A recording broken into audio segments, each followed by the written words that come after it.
નમસ્કાર વિદ્યાર્થી મિત્રો, ધોરણ 9માં પ્રકરણ 1 ગણિતમાં સંખ્યા પદ્ધતિ ચેપ્ટરમાં છેલ્લે આપણે વિવિધ સંખ્યાગણ વિશે સમજૂતી મેળવી. ત્યારબાદ સમય સંખ્યાઓ, અસમય સંખ્યાઓ તથા સમય સંખ્યાઓની વચ્ચે આવેલી સંખ્યાઓ તેમજ અસમય સંખ્યાઓની વચ્ચે આવેલી સંખ્યા મેળવવાની રીત વિશે સમજૂતી મેળવી તથા અસમય સંખ્યાઓનું સંખ્યા રેખા ઉપર નિરૂપણ કેવી રીતે થઈ શકે તેના વિશે સમજૂતી મેળવી. એના પછીનો પોઈન્ટ લીધો હતો કે અપૂર્ણાંકો આપેલા હોય તો એની દશાંશ અભિવ્યક્તિ કેવી હશે, શાંત દશાંશ હશે, અનંત દશાંશ હશે, અનંત આવૃત હશે કે અનાવૃત દશાંશ હશે.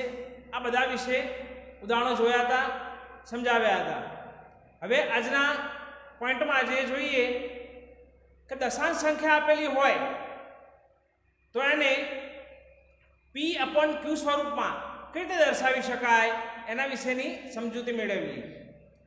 તો ઉદાહરણ 6 લઈએ છીએ.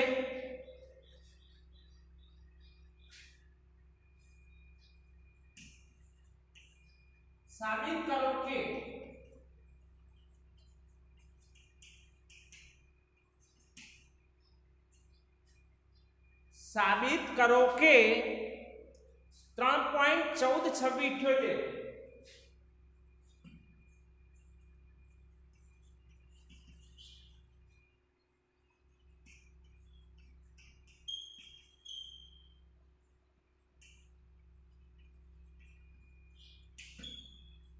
સાબિત કરો કે 3.142678 એ સમય સંખ્યા છે.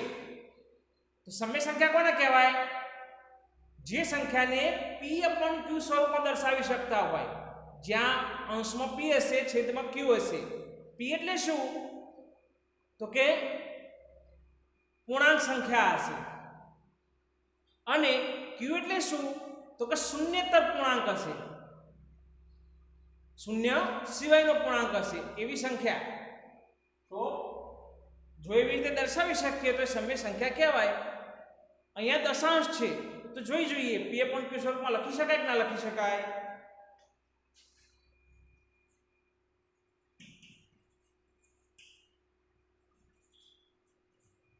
વિદ્યાર્થી મિત્રો, 3.142678 એના દશાંશ સ્વરૂપમાં લખવા કેવી રીતે લખશો?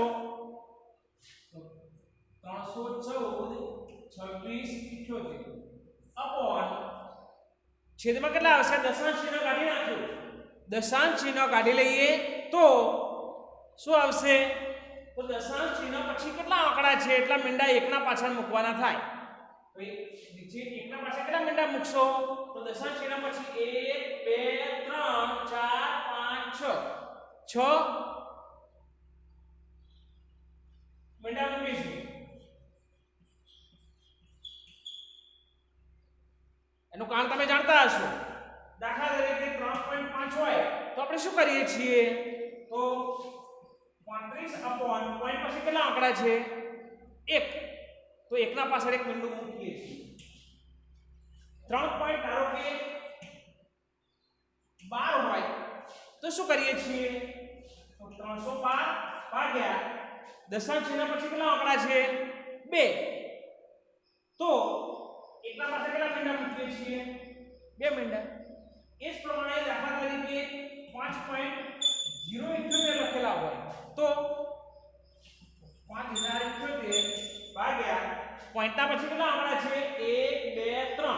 તો પોઈન્ટ પછી 3 આંકડા છે તો એકના પાછળ 3 મીંડા લખાય. તો એ જ રીતે અહીંયા પોઈન્ટના પછી કેટલા આંકડા છે? તો 1 2 3 4 5 6.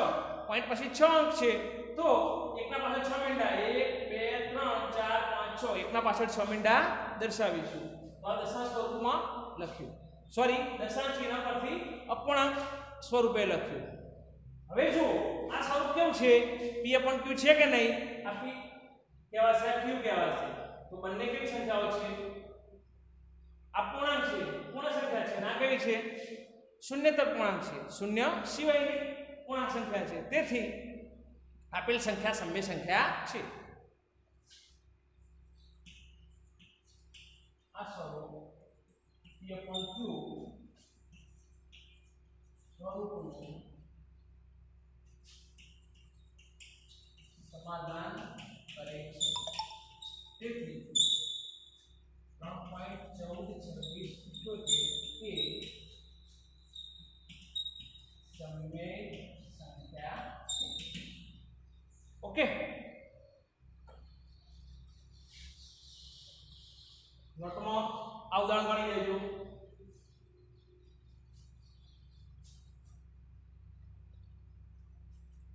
સ્ક્રીનશોટ લઈ લો અને નોટમાં ગણી લો.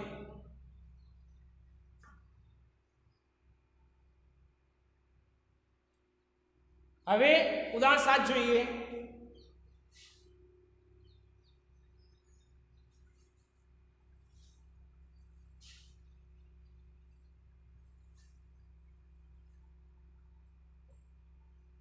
ઉદાહરણ 7, સાબિત કરો કે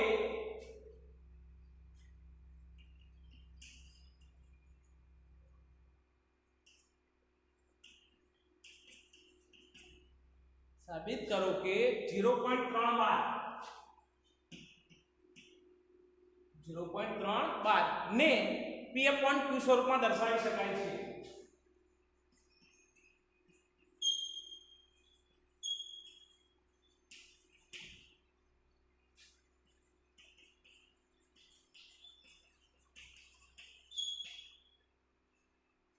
બીજા શબ્દોમાં કહીએ તો આવી રીતે પણ પ્રશ્ન પૂછી શકાય કે 0.312 ને P/Q સ્વરૂપમાં દર્શાવો. ત્રીજી રીતે પ્રશ્ન પૂછી શકાય કે 0.312 એ સમય સંખ્યા છે એવું સાબિત કરો. ગમે તે રીતે પૂછી શકાય. તો અહીંયા આપેલી સંખ્યાનું મૂલ્ય જે હોય એને આપણે ધારી લઈશું. ધારો કે કેટલી સંખ્યા આપી છે 0.312.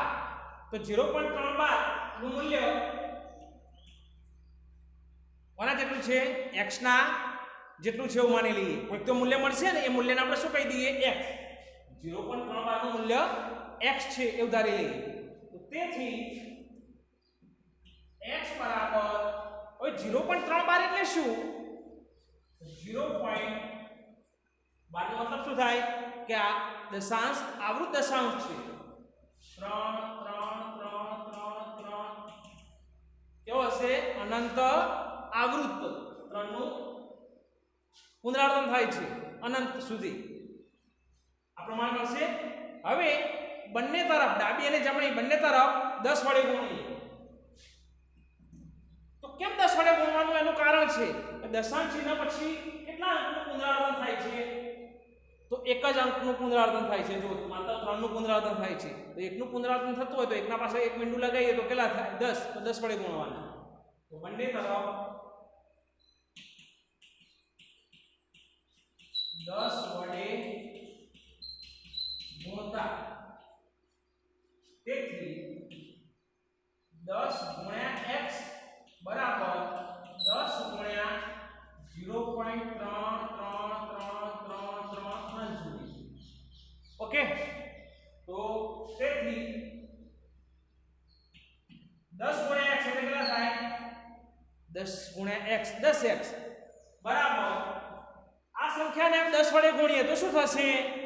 તો 10 વડે ગુણો તો દશાંશ ચિહ્ન કઈ બાજુ ખસશે? જમણી તરફ 1 પોઈન્ટ ખસશે ને. 10 વડે ગુણીએ તો 1 સ્ટેપ આગળ ખસશે. 100 વડે ગુણો તો 2 સ્ટેપ આગળ ખસશે. આ પ્રમાણે 10 વડે ગુણો તો કેટલા થશે? દશાંશ ચિહ્ન અહીંયા જુઓ આટલે છે. તો ક્યાં આવી જશે? જમણી તરફ 1 સ્ટેપ ખસશે તો અહીંયા આવી જાય. કેટલા થાય? 3.3333 અનંત સુધી.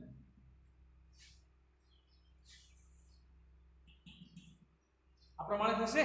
10 વડે ગુણ્યા તો દશાંશ ચિહ્ન અહીંયા હતું, ક્યાં આવી ગયું? 3 ના પાછળ આવી જશે. સંખ્યા મોટી થશે. તો તેથી આને સમીકરણ કહી દઈએ. આને સમીકરણ નંબર 1 કહી દઈએ. આને સમીકરણ નંબર 2 કહી દઈએ. આ જે મૂલ્યવાળી સમીકરણ 2 કીધું અને સમીકરણ 1 કહ્યું. તો હવે સમીકરણ 2 માંથી સમીકરણ 1 બાદ કરીએ. સમીકરણ 2 માંથી સમીકરણ 1 બાદ કરીએ. સમીકરણ 2 માંથી સમીકરણ 1 બાદ કરતા તો શું થશે? તો સમીકરણ 2 કેટલું છે? 10x. એમાંથી કેટલા બાદ થશે? x બરાબર બંને સમીકરણની ડાબી દિશા જે હતી એ બાદબાકી કરી. હવે જમણી તરફની બાદબાકી કરીએ તો 3.3333 અપોન માઈનસ અહીંયા જુઓ જમણી તરફ શું છે? 0.3333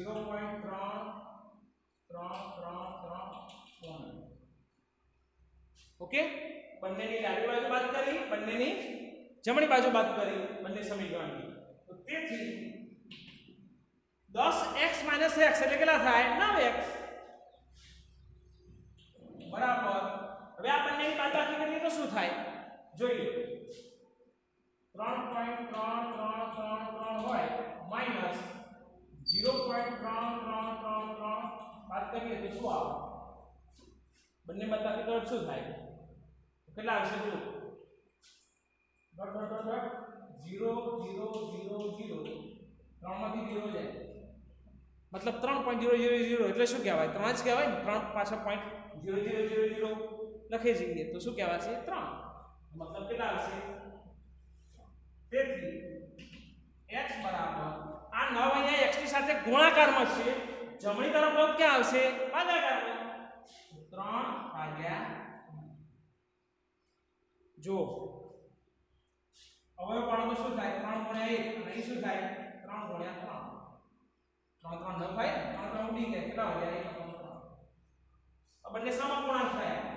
3 ભાગ્યા 9 કહું, 3 ભાગ્યા 9 કહીએ કે 1 ભાગ્યા 3 કહીએ, મૂલ્ય સમાન જ થયું. તો p upon q સ્વરૂપ આવી ગયું ને x નું. એનો મતલબ શું થયો? કે આપેલી સંખ્યા x તરીકે શું લીધી હતી?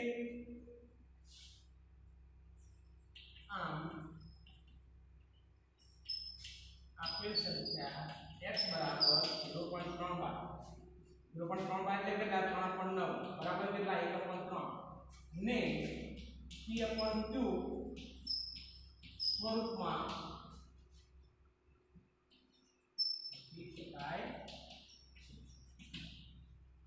x બરાબર કેટલા હતા? 0.32 એનું મૂલ્ય કેટલું મળ્યું? x નું 3/9 એટલે 0.32 બરાબર 3/9. હજુ કેવું હોય તો કેટલું કહેવાય? 1/3. આ મૂલ્ય કેવા છે? p upon q સ્વરૂપમાં લખી શકાય છે. જો 3 કે 9 પૂર્ણાંક સંખ્યા ઓકે. p upon q સ્વરૂપ થઈ ગયું. સ્ક્રીનશોટ લઈ અને નોટબુકમાં ગણી લો.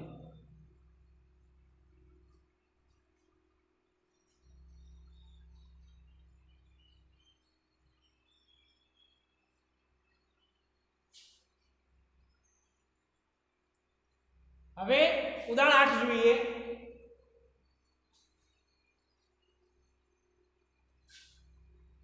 આ ઉદાહરણ 7 હતું. લખવાનું રહી ગયું હતું. ઉદાહરણ 7 હતું. હવે ઉદાહરણ 8 જોઈએ.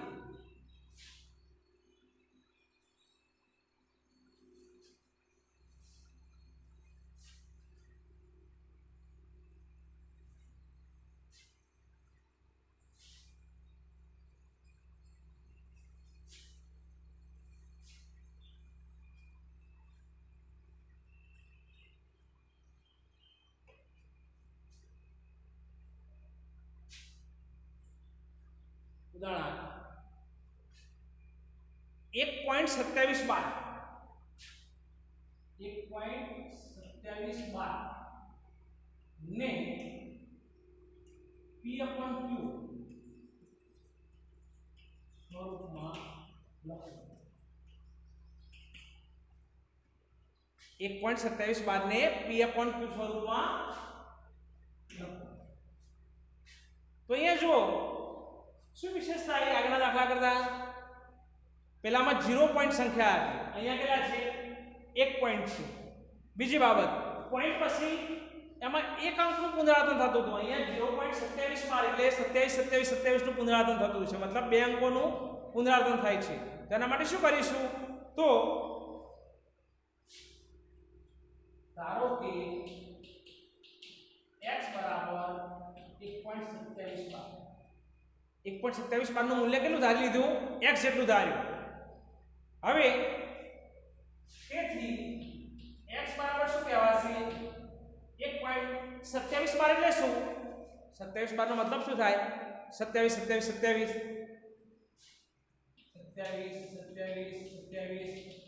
અનંત સુધી પુનરાવર્તન થતું હશે એમ. તો અહીંયા જોઈ લો તમે, દશાંશ ચિહ્ન પછી કેટલા અંકોનું પુનરાવર્તન થાય છે? દશાંશ ચિહ્ન પછી કેટલા અંકોનું પુનરાવર્તન થાય છે? 2 અંકોનું. 2 અંકોનું પુનરાવર્તન થતું હોય તો એકના પાછળ કેટલા મીંડા આવશે? 2. તો એકના પાછળ 2 મીંડા એટલે 100 વડે ગુણવી પડશે. તો અહીં દશાંશ ચિહ્ન પછી 2 અંકોનું પુનરાવર્તન થાય. તેથી બંને તરફ 100 વડે ગુણવા પડશે. બંને તરફ મતલબ ડાબી તરફ અને જમણી તરફ બંને તરફ 100 વડે ગુણવા પડશે.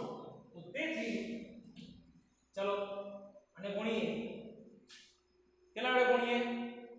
100 વડે. તો 100 ગુણ્યા x કેટલા થશે? 100 ગુણ્યા x બરાબર 100 ગુણ્યા x બરાબર શું થશે? 100 ગુણ્યા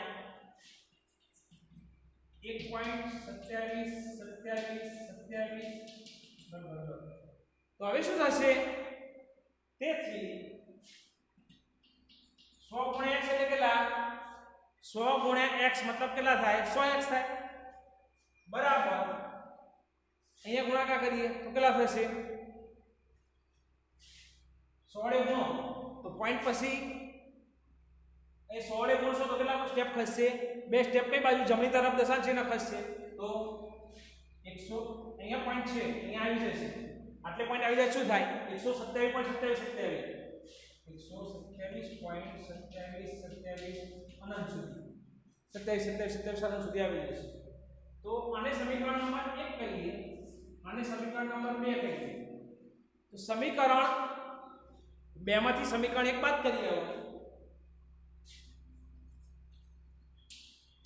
સમીકરણ 2 માંથી સમીકરણ 1 બાદ કરતા કેટલા થશે? 100x કેટલા છે? 100x માઈનસ આ બાજુ શું છે? પહેલા સમીકરણમાં x બરાબર બીજા સમીકરણના જમણી બાજુ શું છે? 127.27 માઈનસ આની જમણી તરફ શું છે? 1.27 કહેવાય. તેથી 100x માઈનસ x કેટલા આવે? 99x કેટલા થશે? 99x. હવે 127.27 છે એમાંથી 1.27 બાદ કરીએ તો શું આવે? આમાં જુઓ પોઈન્ટ પછી 27 આમાં જુઓ પોઈન્ટ પછી શું છે? 27 તો એ તો નીકળી જશે. તો 127 માંથી 1 જાય તો શું રહે? 126 રહેશે ને. આ રીતે કહેવામાં આવ્યું છે 127.27 આપેલા આવે માઈનસ 1.27 સુધી બાદ કરો તો શું આવે? 27 આ બધું શું થઈ જાય? 0 થઈ જાય કે ના થઈ જાય? એના સંખ્યા બાદ થાય. 127 માંથી 1 જાય તો કેટલા રહે? 126.000 એટલે કેટલા કહેવાય? 126. કેટલું મૂલ્ય મળ્યું? x બરાબર 126 ભાગ્યા 99 ગુણાકારમાં છે અહીંયા. પછી કેટલા આવશે? ભાગાકારમાં. જો p પણ સ્વરૂપ આવી ગયું. હજુ છેદ ઉડાડવા પડશે. કઈ રીતે? 14 ગુણ્યા 9 126 થાય. 14 * 126 ભાગ્યા 11 ગુણ્યા 9 એટલે 99. 11 ગુણ્યા 9 9 ઉડી ગયા. સામાન્ય અવયવ છે તો કેટલા વધ્યા? 14 * 11. તો આ પણ p સ્વરૂપ કહેવાય. 126 પણ 99 કહીએ તો પણ ચાલે, 14.11 કહીએ તો પણ ચાલે, કારણ કે બંનેનું મૂલ્ય સમાન જ થાય. સમઅપૂર્ણાંક કહેવાય.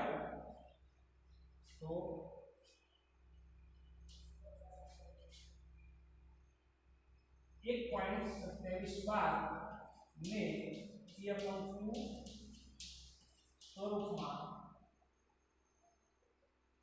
126/99 અથવા 14/11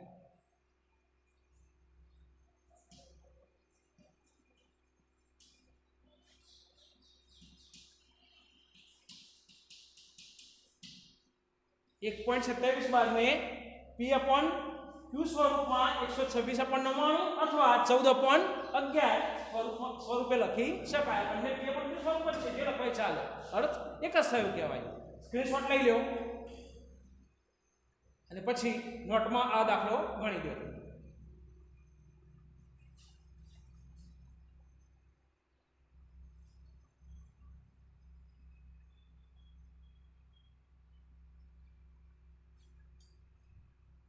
હવે ઉદાહરણ 9 ગણીએ.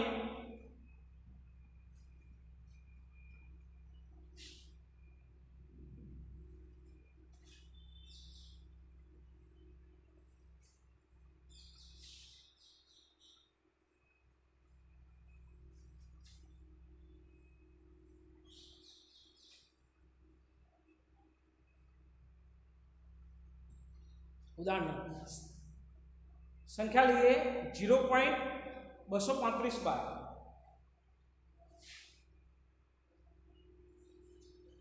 0.235 ને P/Q સ્વરૂપમાં લખો, સત્ય દર્શાવો.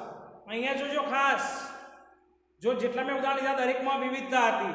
સાતમું ઉદાહરણ લીધું એમાં શું હતું? પોઈન્ટના પછી એક અંકનું પુનરાવર્તન થતું હતું, 3 3 3 3.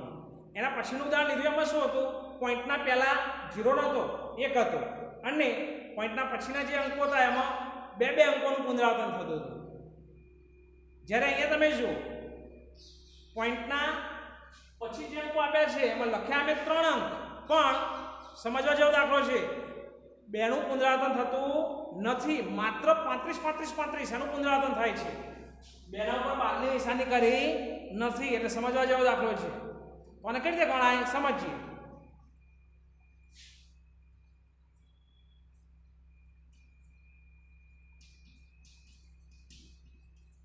ધારો કે x બરાબર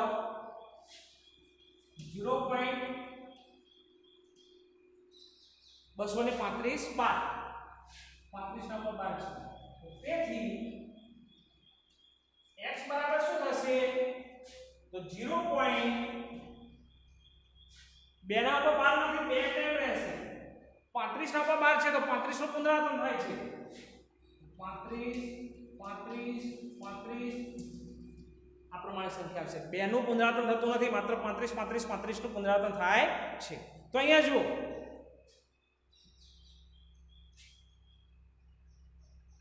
પોઈન્ટ કેટલે લાવવું પડશે? 2 ના પછી લાવવું પડશે, કારણ કે 35 35 35 નું પુનરાવર્તન થાય છે, 2 નું નથી થતું, તો પોઈન્ટ ખસેડીને અહીંયા લઈ દેવું પડે.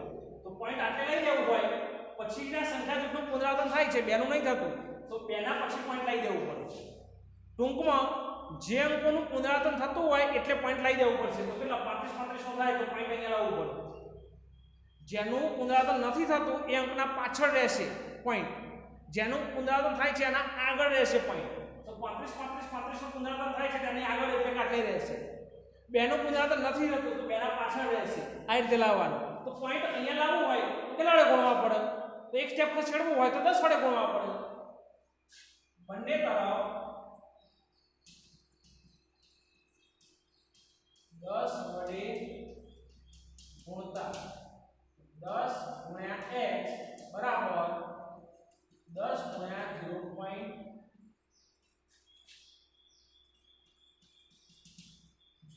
બંને તરફ 10 વડે ગુણતા 10 ગુણ્યા x બરાબર 10 ગુણ્યા સંખ્યા 0.2 35 35 35 35 એ પ્રમાણે આનું છે.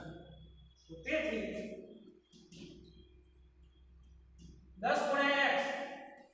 10 ગુણ્યા x એટલે કેટલા થશે? 10x થશે બરાબર. હવે 10 વડે ગુણો પોઈન્ટ ક્યાં જશે? 2 ના પછી 2.35 35 35 જોઈ લો સંખ્યા જોતી તેવી મળી ગઈ ને. પુનરાવર્તન ના થતું હોય પોઈન્ટના પહેલા રહેવી જોઈએ તો પોઈન્ટના પહેલા આવી જઈ. પુનરાવર્તન થતું હોય જે જૂથનું એ પોઈન્ટના પાછળ રહેવું જોઈએ તો આવી ગયું. પોઈન્ટના પાછળ જો 35 35 એ પ્રમાણે ગુણી અને સંખ્યા બનાવી દીધી. હવે શું કરશો તો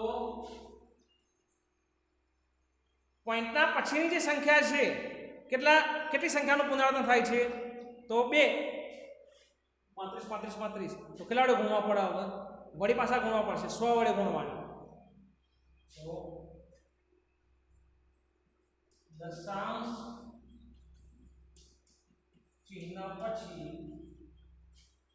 2 અંકોનું પુનરાવર્તન થાય. તેથી 100 વડે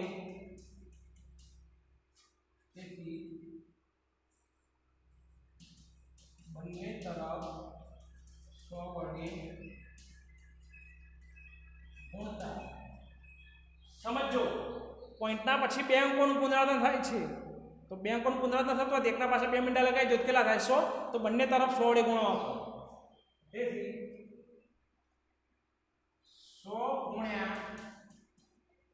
100 ગુણ્યા કેટલા 10x આનો સમીકરણ નંબર 1 આપીશું. 100 ગુણ્યા 10x બરાબર સમીકરણ 1 ને ગુણે ને અને 100 ગુણ્યા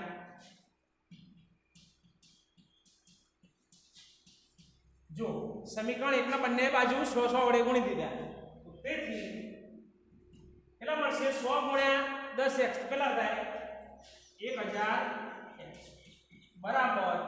અહીંયા 100 વડે ગુણો તો દશાંશ ચિહ્ન 100 વડે ગુણો તો કેટલા સ્ટેપ ખસે 2 સ્ટેપ ખસે જમણી બાજુ. 10 વડે ગુણો તો 1 સ્ટેપ ખસે 100 વડે ગુણો તો 2 સ્ટેપ ખસે જમણી તરફ 2 સ્ટેપ ખસશે મતલબ કેટલે આવી જશે એટલે આવશે ને ઓગણી મૂકી જો એટલે છે 35 ના પાછળ આવી જશે 2 સ્ટેપ ખસે 1 ખસે લઈ આવો 2 ખસે લઈ આવો કેટલા થશે 235.35 આ પ્રમાણે થઈ જશે. વારંવાર 35 લખતો નથી ડોટ ડોટ ડોટ એટલે સમજી જવાનું કે જૂથનું પુનરાવર્તન થાય છે. આને સમીકરણ નંબર આપણે 2 કહી દઈએ. હવે સમીકરણ 2 માંથી સમીકરણ 1 બાદ કરીએ. સમીકરણ 2 માંથી સમીકરણ 1 બાદ કરતા તો શું થશે સમીકરણ 2 કેટલું છે અહીંયા લખું છું સાઈડમાં. સમીકરણ 2 કેટલું છે 1000x છે એમાં સમીકરણ 1 ડાબી બાજુ શું છે 10x માઈનસ 10x બરાબર જમણી તરફ જો શું છે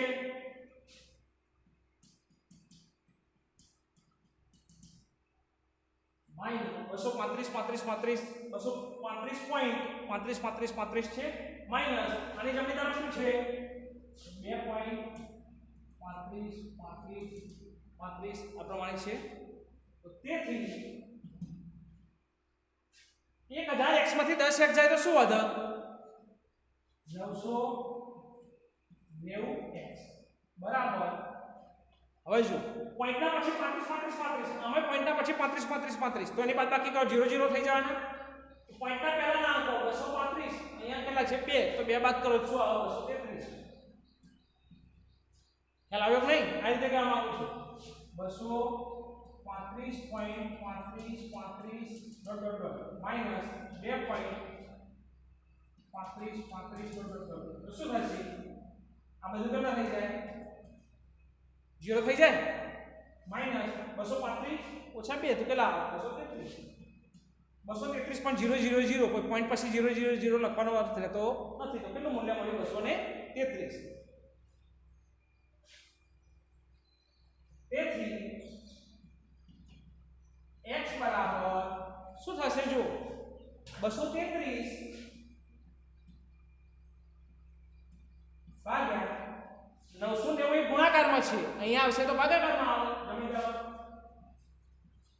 233 ભાગ્યા 990 તો x નું મૂલ્ય આવી ગયું p upon q સ્વરૂપ આવી ગયું નહીં તો આ 0.990 0.235 બાલને P/Q સ્વરૂપે 233/990 લખાય. ક્લિયર? આ પણ સ્ક્રીનશોટ લઈ લો અને તમારી નોટમાં ગણી દો.